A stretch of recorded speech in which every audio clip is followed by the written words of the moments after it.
ভাই অনেক কষ্ট করেছি, আমার আব্বার এই শেষ চিহ্নটুকু আপনি আমাকে ফেরত দেন ভাই। ও মোস্ট প্রবলি অফিসের যে মেয়েটা আছে মীরা এখন ওর সাথে থাকে। কি বলতেছো এসব তুমি?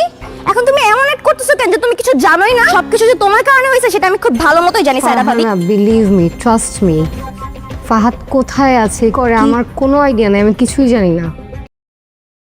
আসসালামু আলাইকুম বন্ধুরা, কেমন আছেন সবাই? আশা করি সবাই ভালো আছেন।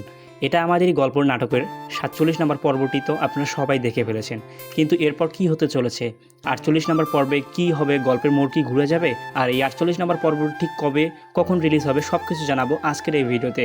তাই না টেনে শেষ পর্যন্ত সাথেই থাকুন। ভিডিওটি শুরু করার আগে ছোট্ট একটি অনুরোধ, আমাদের এই চ্যানেলটি এখনই সাবস্ক্রাইব করে বেল আইকনটি বাজিয়ে দিন, যাতে আপনার প্রিয় নাটকের কোনো আপডেট মিস না হয়। বন্ধুরা, 47 নম্বর পর্বতে আমরা দেখলাম যে সমীর আর মেহেরিন গ্রামের বাড়িতে পৌঁছানোর পর থেকেই একটা অদ্ভুত আবেগঘন পরিবেশ তৈরি হয়। অসুস্থ বাবাকে ঘিরে সবার ভেতরে একটা চিন্তা থাকলেও মেহেরিন খুব শান্তভাবে সবার পাশে দাঁড়ায়, যা পুরো পরিবারের মধ্যে নতুন করে একটা উষ্ণতা এনে দেয়। কিন্তু ঠিক একই সময়ে সমীরকে ঘিরে জমি জমার দায়িত্বের চাপ বাড়তে থাকে, যদিও সে এসব থেকে নিজেকে দূরে রাখতে চায়। এরপর হঠাৎ একটি পরিস্থিতি গভীর হয়ে যায় যখন মেহেরিনের শাশুড়ি নিজের ভুল স্বীকার করে তার কাছে ক্ষমা চায়। এতদিনে কষ্ট অপমানের পর এই মুহূর্তটা দর্শকের হিসাবে আমাদের বেশ নাড়া দেয়। কিন্তু এখানেই সবচেয়ে বড় ধাক্কাটা আসে।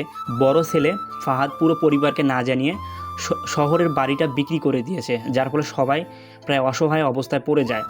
সমীর যদিও এই কঠিন বাস্তবতা মেনে নেয়, তবুও সে বাবার প্রতি কোনো রাগ দেখায় না, বরং তার সুস্থতাকে সবচেয়ে বেশি গুরুত্ব দেয়।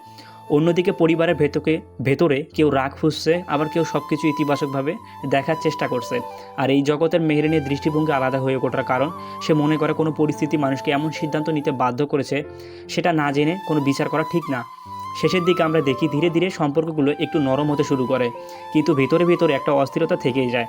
ফাহাদের এই কাজের পর পরিবারটা কেবল আবার আগের মতো হতে পারবে, নাকি এখান থেকে নতুন কোনো দ্বিধা বা দ্বন্দ্ব শুরু হবে? এখন প্রশ্নটা হচ্ছে সবচেয়ে বড় হয়ে দাঁড়িয়েছে। এই ঘটনাটি নাটকের মোড় সম্পূর্ণ ঘুরিয়ে দিয়েছে। এখন প্রশ্ন হচ্ছে পরবর্তী কী হবে। আমাদের এই বিশ্লেষণ অনুযায়ী 48 নম্বর পর্বে আমরা দেখতে পারি যে সমীর হয়তো শেষ পর্যন্ত পরিবারের দায়িত্ব নিতে বাধ্য হবে এবং ফাহাদের সত্যিকারের কারণের সামনে চলে আসতে পারে। গল্পের পরিস্থিতি অনুযায়ী এটাই মনে হচ্ছে সবথেকে বড় সম্ভাবনা।